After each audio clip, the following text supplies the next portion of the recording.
اهلا بيكم بعد الفاصل. كان المفروض ان احنا هنشوف فيديو لمارجريت تاتشر، لكن زعنا اغنيه وده نتيجه بس ان الفيديو لمارجريت تاتشر طلع فيه مشاكل، فعلشان كده احنا بنذيع لحضراتكم اغنيه القادم الساهر عشان يبقى عندنا امل ونفرح ونتغير وبنحاول ان احنا نصنع الابتسامه في وجوه متابعينا ومشاهدينا.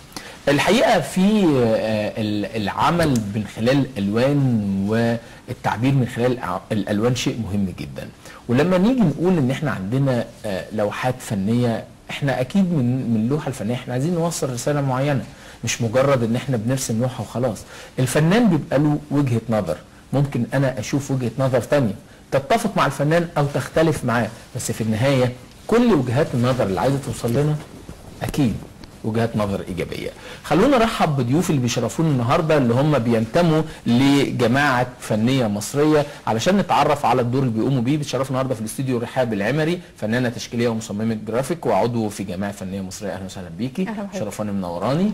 كمان بتشرفني ريهام السنباطي، فنانه تشكيليه ونائب رئيس جماعه فنيه مصريه. اهلا وسهلا بيكي، شرفاني منوراني. مبدئيا كده عايز اعرف ايه موضوع جماعه فنيه مصريه وايه الدور اللي بتقوم بيه؟ هي جماعة فنية مصرية بترجع الفكرة اللي رئيسها ومؤسسها الفنان التشكيلي أحمد بيرو. هو جمعنا من بعد ميدان التحرير من بعد الثورة، قال إن إحنا عايزين نعمل حاجة تخدم المجتمع المصري عن طريق الأرض. فبدأنا نعمل ورش وفعاليات ومعارض فنية بهدف خدمة المجتمع المصري. زي مثلا عملنا ورش فنية في مستشفى سرطان الأطفال مع ذوي الاحتياجات الخاصة. آخر حاجة عملناها مع الأطفال الأيتام، عملنا مهرجان فنية مصرية للأطفال الأيتام. كويس، يعني كل الأمور دي كانت من أجل خدمة المجتمع. بالظبط. طب هل خدمة المجتمع من خلال مشاركة المجتمع في عمل فني، ولا من خلال معارض، ولا من خلال إيه بالظبط؟ الاثنين. احنا آخر فعالية عملناها كانت خدمة المجتمع عن طريق الاحتفال بيوم اليتيم. تمام. يوم اليتيم احنا كذا فعاليه احتفلنا بيها معاهم. دي كانت اخر فعاليه عملناها.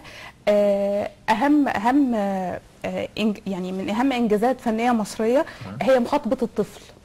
هو دي اكتر حاجه احنا في مرحله سنيه معينه بالنسبه يعني، بس لا مش مرحله ما بتعتمدش بمرحله سنيه معينه خالص، لكن هو فكره ان الاطفال دول هم الجيل الجديد طبعا، ده اللي لازم ننميه عندهم. فجت المشاركه مع يوم اليتيم، احتفلنا بيهم، ودي مش اول مره نحتفل بيوم اليتيم. الاحتفالات دي بتبقى بنشارك الاطفال يوم زي ده، هم ما عندهمش اسر، بنحاول احنا نكون الاسره دي. ده بيعمل سلام نفسي للطفل. يعني بس في جزء هو انا دايما بسال سؤال في الوقت اللي فيه مثلا عيد الام، يوم اليتيم، هل الموضوع ده بيبقى اليوم واحد ولا طول السنه؟ طول السنه. ده بجد؟ احنا بنعمل بالنسبه لكم انتوا طول السنه؟ دي مش اول فعاليه نعملها معاهم، احنا ما بنحتفلش في يوم اليتيم بس. كويس. احنا بنروح دور الايتام على في اوقات متفرقه في السنه كلها. كويس. لكن مش بس فكره يوم اليتيم. احنا بنروح يعني دور الايتام عموما. تمام. بس انا بتكلم على اخر فعاليه، بس ان هي كانت لان ده كان قريب الاسبوع اللي فات، فده كان اخر فعاليه عملناها. الوقت الزمني اللي استغرقتوه في اعداد اللوحات الفنيه مع الاطفال كان قد ايه؟ مبدئيا هو المهرجان كان بيحتوي على معرض فني بناتج 5 ورش للاطفال الايتام عملناها. ال5 ورش دي كانت السنة اللي فاتت بداية من يوم اليتيم 6/4/2012. كانت في حديقة جراج الترعة بحوالي 200 طفل وطفلة في شبرا. مش عشان كان مهرجان كبير. كانت حوالي 100 أو 200 طفل وطفلة، كان فيهم مسلمين ومسيحيين. ودي كانت يعني حاجة كده بنقول فيها ان في وحدة وطنية، ان مش بس يوم اليتيم بيقتصر على الاطفال المسلمين، لا مسلمين ومسيحيين. وكمان لاحظنا ان في الاعمال الاطفال كان في اطفال راسمين مسجد وكنيسه وكاتبين الدين لله والوطن للجميع، وكاتبين يحيى الهلال مع الصليب. تمام. هل دي كانت افكار الاطفال نفسهم ولا كان في برضو توعيه للطفل؟ يعني هي احنا بنخلي الطفل بنديله الورقه والالوان ونقول له ارسم اللي انت بتحلم بيه، او ارسم اللي نفسك فيه، اللي انت بتفكر فيه. هو بيبدا يرسم، احنا دورنا كتوجيه اللي هو مثلا استخدام اللون بيبقى ازاي تحط اللون اللي يليق مع اللون. طب انت عايز مثلا، ولد قال لي انا عايز ارسم المسجد، ارسمه ازاي؟ اوريه له. ففي ناحيه تعليميه شويه بالنسبه لنا لان احنا فنانين، بس بنخلي الطفل يبدع ويخرج انفعالاته وطاقاته، لان الرسم مهم قوي ان هو بيخرج الطاقه اللي جوه الطفل حتى لو سلبيه، هو بيخرجها من خلال الشخبطه على الورقه. ده اكيد. غير كده ان احنا ده في تعديل للسلوك بتاع الطفل، ان احنا من اهدافنا ان احنا تعديل سلوك الاطفال، عمل ورش فنيه لتنميه المجتمع، ربط الاحداث اللي موجوده بالمجتمع زي حدث يوم اليتيم. ال5 ورش فكرتنا منها ان يوم اليتيم مش بس يوم اول جمعه من ابريل، لا احنا يوم اليتيم مستمر طوال السنه عشان نخلي الشباب اللي زينا ليه ما تنزلوش دور الايتام وتعملوا ورش مع الاطفال؟ ليه ما تخليهمش يحسوا ان احنا اخواتهم، وان احنا انتوا ليكوا دور مهم. الطفل ده هو اللي جاي في المستقبل بعد كده، لما نهتم بيه دلوقتي كمان 5-10 سنين هيطلع لنا من الطفل ده دكتور وعالم ومهندس. لو انا اهتميت بيه دلوقتي وبسلوكياته وبنفسيته هيفرق معايا قوي قوي بعد كده في مستقبل مصر. جميل. هستاذنكم واستاذ الساده المشاهدين، هنطلع فاصل وبعد الفاصل نتواصل معكم مره ثانيه ببرنامجكم شباب على الهواء.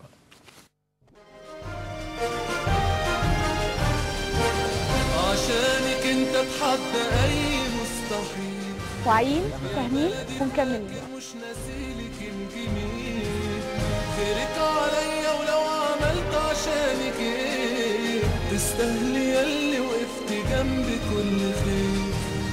عشانك انت اتحدى اي مستحيل، يا بلدي فاكر مش ناسيلك الجميل. حياتنا مش كلام وبس، حياتنا شغل بجد.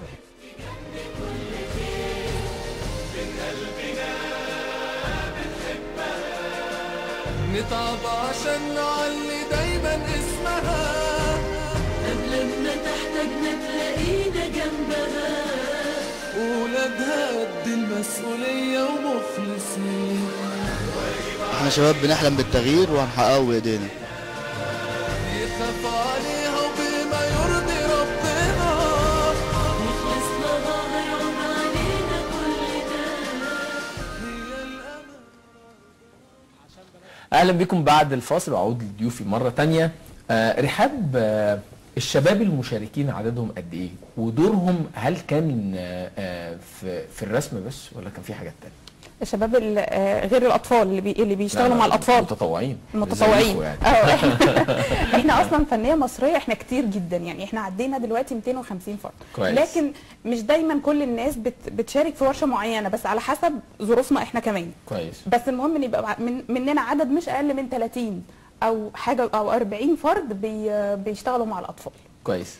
بنشتغل مع الاطفال ده على حسب كل نشاط او كل يوم كل ايفنت بالظبط. احنا دايما بنعمل ايفنتس، بس احنا خلينا نتكلم دلوقتي عن ايفنت يوم اليتيم. تمام.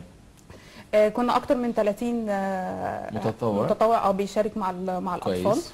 بنشارك معاهم بالرسم. يعني ده يمكن الجزء اللي احنا برضو عشان احنا فنانين تشكيليين بنشتغل اكتر كرسامين معاهم. كويس. في حاجات تانية، يعني في ناس يعني عملنا لهم زي حفلة عرايس، عملنا لهم توزيع جوائز ولعب للأطفال اللي فازوا، عملنا لهم شهادات تقدير.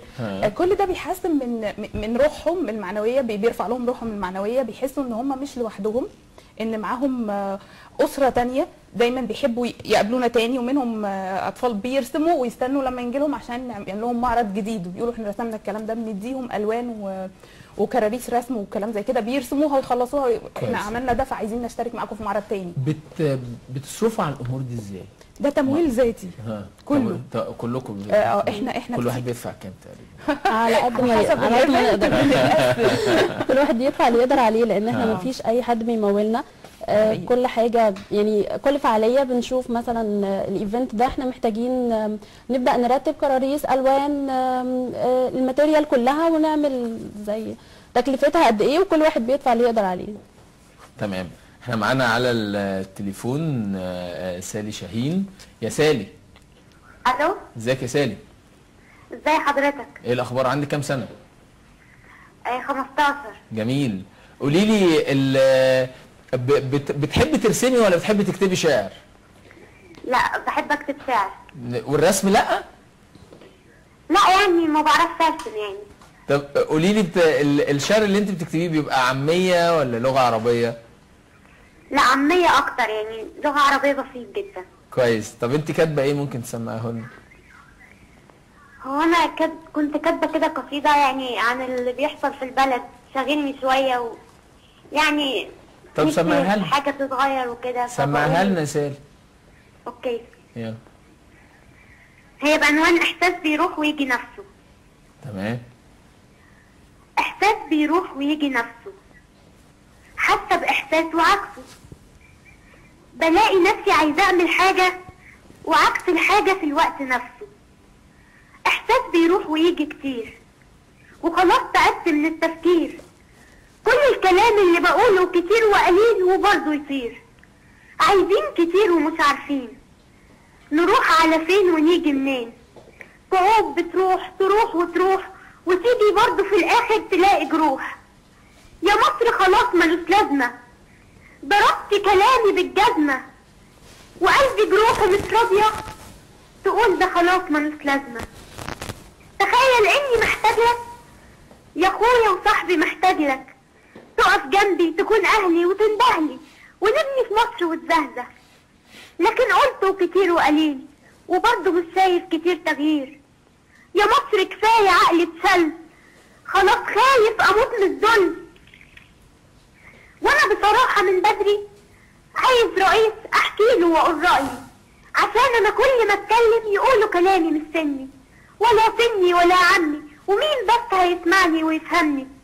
انا مش طفلة، انا حرة بقول رأيي ومن صغري بقول رأيي. انا نفسي اعيش حرية، وقالوا عدالة اجتماعية، بلا اجتماعية بلا حرية بلا كنافة وطعمية. تعالوا واسمعوا مني هقولها لكم، ده مش ذنبي. انا كان نفسي اعلي ابني ومنفعش، وبرضه هقولها مش همشي. انا عايز ما كنتش ضعيف، انا مصري كبير وعنيف، انا عالي ما بنزلش. لكن فيكي يا مصر كتير من الفقراء كتير وقليل. تعالوا معايا نطعمهم نفرغهم نأكلهم. يا ناس ده العمر ده بطوله، ده بنعيشه عشان مرة نكون جدعان، عشان نوصل لبر امان. لكن فيكي يا مصر كتير من التفهيم كتير وقليل. تعالوا معايا نهمدهم نعرفهم نفهمهم. ده لو عمرك تعيش تافه تموت احسن لما تعيش. وطبعا كلنا عارفين ما ننكرش تاريخنا عظيم، وكل ما اجي اتكلم يقولوا عيلة صغنونة ما تعرفش دي مجنونة. وليه ياما يقولوا عملنا وليه ما قالوش نعملش. ورغم ده كله اوعاك تقول انا اسف يا ريسنا. قولوا لي امال هنعمل ايه؟ تعبتينا يا بنت الايه. لا عايزانا نقول اسفين ولا عايزة نكون مساكين ولا عايزة نكون عايشين ومنفضين ومطنشين. قولي لنا وهاتي من الاخر، ده وحياتك ما هيش فارقة. هقولك لا مانيش فاهمة مانيش سهلة، ده انا العاقلة وانا التافهة وانا الفاهمة وانا العارفة، وهفضل عاقلة مش تافهة. سالي انا بشكرك جدا على مشاركتك وشكرا ليكي. يعني سالي دخلت في جزئية مهمة جدا، ان ممكن وانت بتعملوا المعرض او اليوم يظهر مواهب، تظهر مواهب، تتعاملوا معاها ازاي؟ بننميها. دي الفكره اصلا. يعني ان احنا لما بنتعامل مع الاطفال دول فيهم ناس بيبتدي يبان ان هم عندهم موهبه. في القصيده بتاعتها معترضه ان يتقال عليها طفله وان هي يعني لا احنا عندنا اطفال تمام عندهم موهبه وهم مش عارفين او مش عارفين ازاي ينموها. ما عندهمش الاسلوب ان هم ما يعرفوش اصلا ان هم موهوبين. الكلام ده كله بيبان بقى، بيبتدي يظهر لما بيشتغلوا معانا. فلو فيهم جزء موهوب بيبتدي يتعلم اكتر، بيبتدي يرسم اكتر، اعماله بتزيد. فمن هنا بيبتدي ان يظهر اطفال عندهم موهبه مش مغموره، مش موجوده. تمام. ايه اللي انتوا ناويين تعملوه خلال الفترات اللي جايه؟ خلال الفترات اللي جايه او البرنامج اللي محطوط خلال الفترات الجايه؟ هي مبدئيا سلسله ورش يوم اليتيم لسه ما خلصتش، لان احنا كان المهرجان كان فيه اول ورشه. احسن حاجه قلتيها ان هي لسه ما خلصتش، مش أيوة. يوم واحد. تمام. لا لسه هنعمل ورش تانية. هي كانت الورشة كان بمشاركة جمعية رسالة وجمعية بنت مصر 40 طفل وطفلة، وكان المعرض افتتحه دكتورة سناء شريف عضو المجلس القومي للمرأة، وكان معجبة جدا بالمعرض وبشغلنا والأطفال اللي موجودين، والأطفال نفسهم تفاعلوا معانا. كان كل شغل بتاعهم بيتعلق، اللي يخلص رسمة بتتعلق، وكان كل طفل أخد شهادة تقدير. فده بيشجعنا ان احنا نكمل على نفس المسيرة، وان احنا نعمل ورش يوم يتيم لسه، عشان نقول لكل الناس يوم اليتيم مش اول جمعة في ابريل بس، يوم اليتيم طول السنة. صح، هو ده المهم، ان اليوم اليتيم ويوم المسنين كمان. اخبار احنا المسنين بنهتم بالايام العالميه، اللي هي الاحداث العالميه زي يوم الميه، يوم المسنين، يوم المتاحف. احنا في يوم المتاحف السنه اللي فاتت عملنا ورشه مع الاطفال الايتام في دار اهالينا. كانت الورشه ان احنا وريناهم صور لاهم المتاحف المصريه زي المتحف المصري، القبطي، الاسلامي. بس للاسف الولاد لقيناهم ان هم ما عندهمش فكره. بقول لهم رحتوا المتحف المصري؟ لا. القبطي؟ لا، مش عارفين اصلا. بالمناسبه المشكله دي مش مشكله الاطفال، المشكله دي مشكله الكبار، لان في كبار ما راحوش المتحف المصري للاسف. دي ازمه كبيره، ومحدش عارف. يعني المتاحف ليها دور مهم جدا، لان هي موروث ثقافي، يعني شعب بلا تاريخ بلا مستقبل، فدي مشكله كبيره يعني. فبنلقي الضوء على الاحداث المهمه عشان ننمي المجتمع المصري، نقول ان في شباب مصريين اهو بيعملوا كل حاجه عشان يخلوا مصر في اجمل صوره. تمام. لليتيم حقوقه طلبها بشكل فني، ولا طلبها بكتابه، ولا طلبها ازاي؟ هو بالنسبه لدور الايتام في مصر، ودي حاجه برضو انا حابه ان انا اتكلم فيها.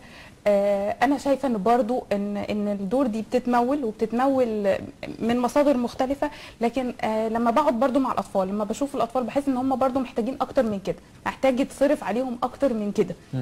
في جزء بيبقى هل الحقوق دي انتوا اللي حددتوها، ولا هو الطفل نفسه يعني حددها؟ لا، دي وجهة نظري انا. مش محددتش حاجه معينه للاطفال، لكن يعني بيبقى في له حق اليتيم في رعايه متكامله. بالظبط، هي حق اليتيم. كانت جداريه جرافيتي.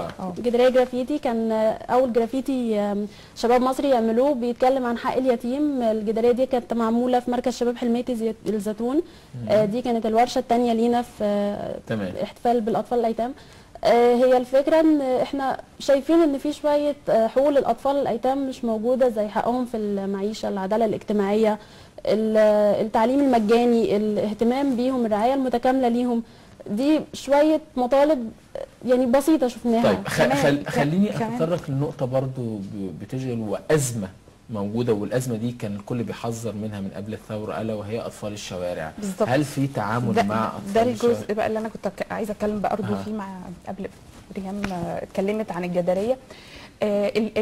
لو احنا ما اهتمناش بالطفل اليتيم بصحه نفسيه، بالصحه البدنيه الجسديه بيهم، هو ده بعد كده كل حاجه مترتبه على اللي بعدها. ده اللي بتبتدي يظهر منه هو انسان. لو احنا دلوقتي ما خليناهوش من المجتمع، هو هيبقى من اعداء المجتمع. تمام. فبيبتدي يظهر بعد كده اطفال الشوارع، بيبتدي يظهر اللي هم اطفال الشوارع دول برضو هيتقسموا، كله مترتب على كله. يعني لو احنا الاطفال دول ما رعناهمش، ما حسسناهمش ان هم جزء من المجتمع، هيبقوا ضد المجتمع. بيبتدي يبقوا اطفال شوارع. بس هم جزء من المجتمع ازاي واحنا سايبينهم في الشارع؟ ما هي احنا بنحاول ناخد في دور الايتام ده الجزء الاكبر. ما هي ده برضو دور الايتام اللي انا بتكلم فيه، ان هم احنا محتاجين مصاريف اكتر من كده، لان الاطفال برضو ما زالوا محتاجين، ما زالوا مش بالمظهر اللي المفروض يكونوا عليه، مش بالتعليم اللي المفروض يكونوا عليه. دول جزء من المجتمع، بعد كده ممكن يبقوا اعدائه لو احنا ما اهتمناش بيهم في الفتره دي. لو اهتمينا بطفوله جميله هنشوف شباب جميل. تمام. لكن لو في طفوله بائسه هيبقى شباب بائس، وهيبقوا هم دول دلوقتي السرقه، التحرش، المشاكل الكتير اللي بتحصل في سن كبير دلوقتي. ده اصله من هم صغيرين، الاهتمام بالاطفال من هم صغيرين. بالظبط. شرفتوني ونورتوني، وبشكركم جدا على وجودكم. رحاب العمري، فنانه تشكيليه ومصممه جرافيك وعضو في جماعه فنيه مصريه، بشكرك جدا على وجودك. بشكر حضرتك. ميرسي. ريهام السنباطي، الفنانه التشكيليه ونائب رئيس جماعه فنيه مصريه، بشكرك جدا على وجودك. شكرا ليكي. وهنطلع فاصل، وبعد الفاصل نتواصل معاكم مره ثانيه ببرنامجكم شباب على الهواء.